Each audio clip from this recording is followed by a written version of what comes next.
Salutations.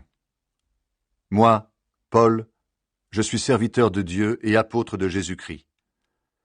Dieu m'a chargé d'amener à la foi ceux qu'il a choisis. Il m'a chargé de leur faire connaître la vérité pour qu'ils vivent en étant fidèles à Dieu. Ainsi ils peuvent espérer la vie avec Dieu pour toujours. Dieu, qui ne ment pas, nous a promis cette vie depuis toujours. Au moment qu'il a fixé, Dieu notre Sauveur a communiqué sa parole à travers le message qu'il m'a confié et qu'il m'a commandé d'annoncer. Tite, c'est à toi que j'écris. Tu es pour moi un vrai fils dans la foi qui nous unit. Que Dieu le Père et le Christ Jésus notre Sauveur te bénissent et te donnent la paix. Les qualités d'un responsable de communauté. Je t'ai laissé dans l'île de Crète pour que tu finisses de tout organiser. Dans chaque ville, tu dois nommer des anciens comme je te l'ai commandé. Un ancien doit mener une vie sans faute. Il doit s'être marié une seule fois. Ses enfants doivent être chrétiens, et on ne doit pas pouvoir les accuser de se conduire mal ou de désobéir. Le principal responsable de l'Église est chargé des affaires de Dieu, il doit donc mener une vie sans faute. Qu'il ne soit pas orgueilleux, ni coléreux, ni buveur, ni violent. Qu'il ne cherche pas à gagner de l'argent de façon malhonnête. Il doit bien recevoir les gens qui viennent chez lui et aimer ce qui est bien.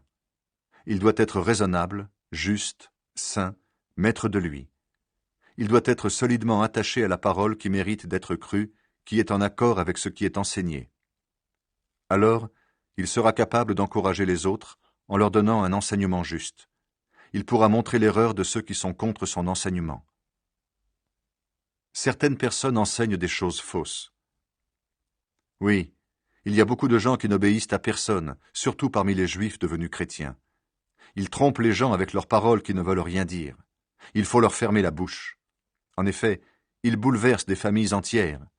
Ils enseignent ce qu'il ne faut pas pour gagner de l'argent de façon malhonnête. C'est un Crétois lui-même, un de leurs sages, qui a dit « Les Crétois ont toujours été des menteurs, des bêtes méchantes, des paresseux qui ne pensent qu'à leur ventre. » Et ce qu'il affirme est vrai. C'est pourquoi, fais-leur des reproches sévères pour qu'ils croient de façon juste. Ils ne doivent pas faire attention aux histoires juives qui sont fausses. Ils ne doivent pas obéir aux commandements de gens qui tournent le dos à la vérité. Tout est pur pour ceux qui sont purs. Mais pour ceux qui sont impurs et qui refusent de croire, rien n'est pur. Leur intelligence et leur conscience sont abîmées. Ils affirment qu'ils connaissent Dieu, mais ce qu'ils font prouve le contraire. Ils font horreur, ils n'obéissent à personne et ils sont incapables de faire quelque chose de bien.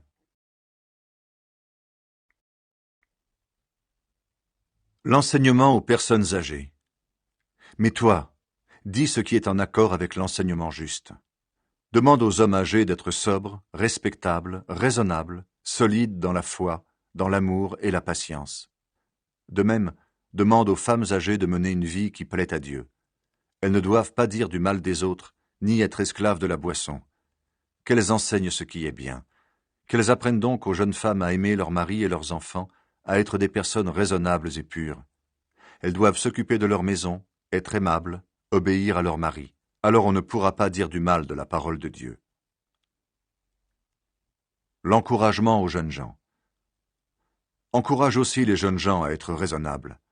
Toi-même, donne en toute chose l'exemple d'une bonne conduite. Sois sincère et sérieux quand tu enseignes. Que tes paroles soient justes pour qu'on ne les critique pas. Ainsi, nos ennemis ne trouveront aucun mal à dire de nous et ils seront couverts de honte. Au sujet des esclaves. Il faut que les esclaves obéissent à leur maître en toutes choses. Ils doivent chercher à leur plaire en évitant de se disputer avec eux et de les voler. Qu'ils soient toujours parfaitement fidèles à leur maître. Alors, en toutes choses, ils feront honneur à l'enseignement de Dieu notre Sauveur. En attendant le jour où Jésus paraîtra. Oui, Dieu a montré son amour qui sauve tous les êtres humains. Cet amour nous apprend à rejeter ce qui est mauvais et les désirs de ce monde.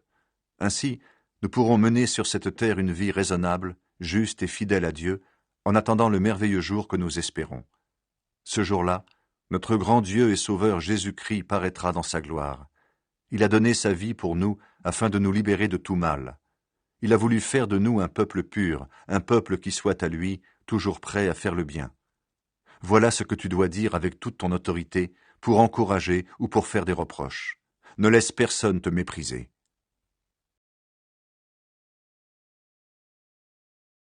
La vie nouvelle des chrétiens. Rappelle à tous qu'ils doivent être soumis aux chefs et aux autorités. Il faut qu'ils leur obéissent et soient prêts à faire tout ce qui est bien, qu'ils n'insultent personne et qu'ils évitent les disputes, qu'ils soient bons et montrent sans cesse de la douceur envers tous. Autrefois, nous ne comprenions rien, nous non plus. Nous refusions d'obéir à Dieu, nous étions dans l'erreur, esclaves de toutes sortes de désirs et de plaisirs. Nous menions une vie mauvaise, nous étions jaloux. On nous détestait et nous nous détestions les uns les autres. Mais Dieu notre Sauveur a montré sa bonté et son amour pour les êtres humains. Et il nous a sauvés, non pas à cause des actions justes que nous avons pu faire, mais parce qu'il a eu pitié de nous. Il nous a sauvés par le bain de la nouvelle naissance et par l'Esprit Saint qui nous donne une vie nouvelle. Cet Esprit Saint, Dieu l'a répandu généreusement sur nous par Jésus-Christ notre Sauveur. Ainsi, puisque Dieu dans son amour nous rend justes, nous pourrons recevoir sa vie pour toujours comme nous l'espérons. Conseil à Tite. Voilà une parole sûre, et je veux que tu insistes beaucoup là-dessus. Alors tous ceux qui croient en Dieu s'appliqueront à faire le bien parfaitement. Ceci est bon et utile à tous. Mais évite les recherches qui n'ont pas de sens, les listes des ancêtres, les disputes et les discussions sur la loi de Moïse. Tout cela est inutile et ne vaut rien. Celui qui divise la communauté, donne-lui un avertissement, puis un deuxième. Ensuite, écarte-le. Tu le sais, une personne de ce genre est sur un mauvais chemin.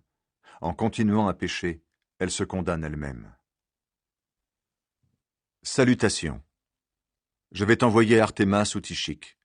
Quand ils seront arrivés, tâche de venir me retrouver à Nicopolis. C'est là que j'ai décidé de passer la mauvaise saison. Occupe-toi bien du voyage de Zénas l'avocat et d'Apollos pour qu'ils ne manquent de rien. Nos frères et sœurs chrétiens aussi doivent apprendre à faire le bien parfaitement. Ainsi, ils pourront répondre aux besoins urgents et ils serviront à quelque chose. Tous ceux qui sont avec moi te saluent. Salue nos amis qui ont la même foi que nous. Que Dieu vous bénisse tous.